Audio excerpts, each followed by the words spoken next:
Republic के reporter को नेपाल में हिंसक भीड़ ने एक नहीं दो नहीं तीन तीन थप्पड़ मारे और इस रिपोर्टर पर टूट पड़े। दोस्तों, नेपाल से लगातार ऐसी वीडियो सामने आ रही है जहां पर हम ये देख रहे हैं कि भारत के मीडिया कर्मियों का क्या हाल हो रहा है। उन्हें भगाया जा रहा है, गालियां दी जा रही हैं, उनके साथ हिंसा की जा रही है। और दोस्तों, आपको क्या लगता है कि ऐसा क्यों हो रहा है उनके साथ? वो तो जमीन पर अपना काम करने चले हैं, उसके लिए मेहनत कर रहे हैं, मगर जिस चैनल से वो आते हैं और उस चैनल में जो बड़े बड़े एंकर्स बैठे हुए हैं, उनकी नफरत की फसल, उनके प्रोपेगेंडा की फसल इन रिपोर्टर्स को काटनी पड़ रही है। तो पूरा मामला क्या है, कैसे एक के बाद एक गोदी मीडिया के रिपोर्टर्स की हालत नेपाल में खराब हो रही है, सब कुछ आपको बताऊंगी इस वीडियो में, तो आप हमारे साथ अंत तक बने रहिएगा। नमस्कार, आदाब, आप देख रहे हैं खबर अड्डा और मैं हूं आपके साथ सुम्बुल नीरव। दोस्तों, आखिर इन चैनलों के करतूतों की सजा रिपोर्टर्स कब तक भुगतेंगे? ये सवाल अब बड़ा हो गया क्योंकि ग्राउंड पर गोदी मीडिया के रिपोर्टर्स का बुरा हाल है।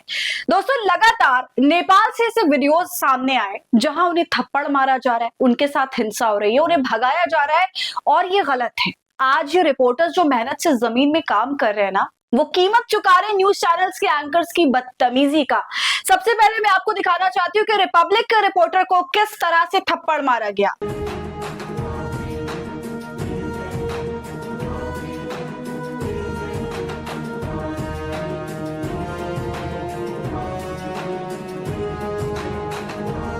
देखा आपने दोस्तों, अब सवाल उठता है कि आखिर इनके आक्रोश की वजह क्या है? इनके आक्रोश की वजह वो जहर है जो गोदी मीडिया लगातार चला रहा है। मसलन यहाँ पर पापा की परी ने यह बतला दिया कि इस आंदोलन के पीछे फॉरेन एंगल है।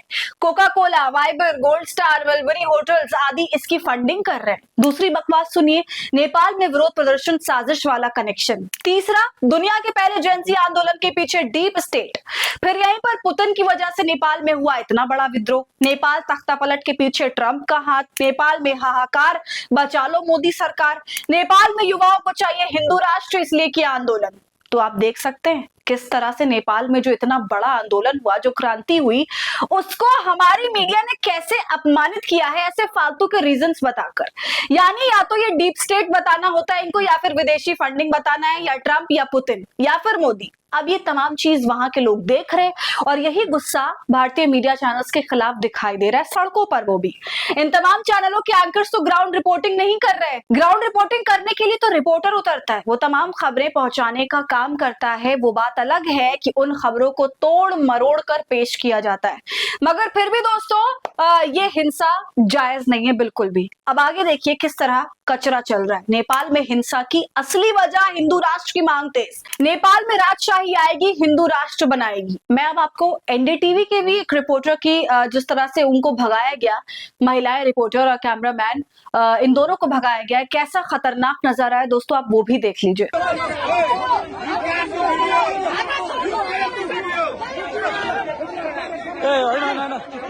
देखा आपने दोस्तों, इस तरह की वीडियो की बाढ़ आई हुई है। न्यूज 18 के रिपोर्टर के साथ भी यही हुआ, रिपब्लिक भारत के रिपोर्टर के साथ हुआ, वो आपने देख लिया। टाइम्स नाउ भारत के रिपोर्टर के साथ भी यही हुआ, वो तो पिटते पिटते बचे हैं। ये उन पर चिल्लाया गया, गालियां दी गई, कहा गया हमें आपका सपोर्ट नहीं चाहिए।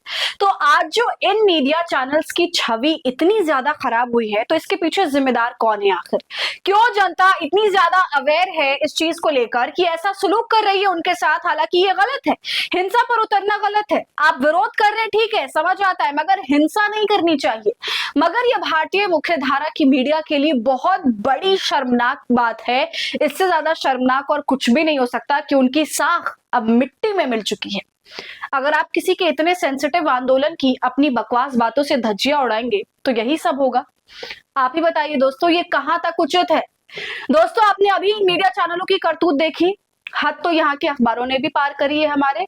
और इस वक्त जिसे सबसे ज्यादा बिका हुआ अखबार बताया जा रहा है वो है दैनिक जागरण। जी हाँ दोस्तों, आप दैनिक जागरण के अखबार की एक तस्वीर देख सकते हैं। लिखा हुआ है, नेपाल में सेना ने संभाला मोर्चा, जेन जी ने मांगा हिंदू राष्ट्र। तो देखा आपने, गोदी मीडिया का एक सुनहरा मौका जैसे इनको मिल गया नेपाल के आंदोलन को मोदीमय करने का और भारत की जनता को बेवकूफ बनाने का कि देखो नेपाल में भी मोदी मोदी हो रहा है, वहां के लोग हिंदू राष्ट्र मांग रहे हैं। इस तरह की बकवास जब भारत का मीडिया, चाहे वो डिजिटल हो या प्रिंट, दोनों ही जब इस तरह की बातें बोलेंगे तो जाहिर तौर से सबसे पहले तो ये नेपाल का अपमान है, वहां के लोगों का अपमान है। ऐसा करके ये खुद की ही धज्जियां उड़वा रहे हैं। और दोस्तों बड़ी हैरानी की बात है कि इस तरह की खबरें पूरी की पूरी गोदी मीडिया पर चल रही हैं। प्रधानमंत्री मोदी को जबरदस्ती का क्रेडिट दिया जा रहा है और ये कहा जा रहा है कि नेपाल में जो आंदोलन, जो प्रोटेस्ट किया युवाओं ने, वो इसलिए किया क्योंकि उन्हें हिंदू राष्ट्र चाहिए, मोदी जैसा पीएम चाहिए। इससे बड़ा मिस इंटरप्रिटेशन और क्या हो सकता है दोस्तों। हमारी गोदी मीडिया इतनी गिर गई है कि किसी के आंदोलन को, जो कि ज्यादा से ज्यादा भ्रष्टाचार की वजह से किया गया, उसको इन्होंने पलट के धर्म का एंगल दिया और कह रहे हैं हिंदू राष्ट्र चाहिए। ये जाहिल मीडिया, मैं तो यही कहूंगी, सब कुछ मालूम है इनको, मगर इनकी बेबसी देखिए, लोगों की रीढ़ की हड्डी झुकती है इनकी तो पूरी की पूरी गायब ही हो गई है। तो ऐसे में इनकी धज्जियां नहीं उड़ेंगी तो और क्या होगा। दोस्तों आपको क्या लगता है, गोदी मीडिया जो ये सब कुछ कर रही है, इस तरह की खबरें चला रही है और बदले में इनके साथ, इनके रिपोर्टर्स के साथ जो नेपाल में सुलूक हो रहा है, वो कहां तक सही है? आपको क्या लगता है? कमेंट कर हमें जरूर बताइए। वीडियो को लाइक और शेयर करें। खबर अड्डा को यूट्यूब पर सब्सक्राइब कर लें।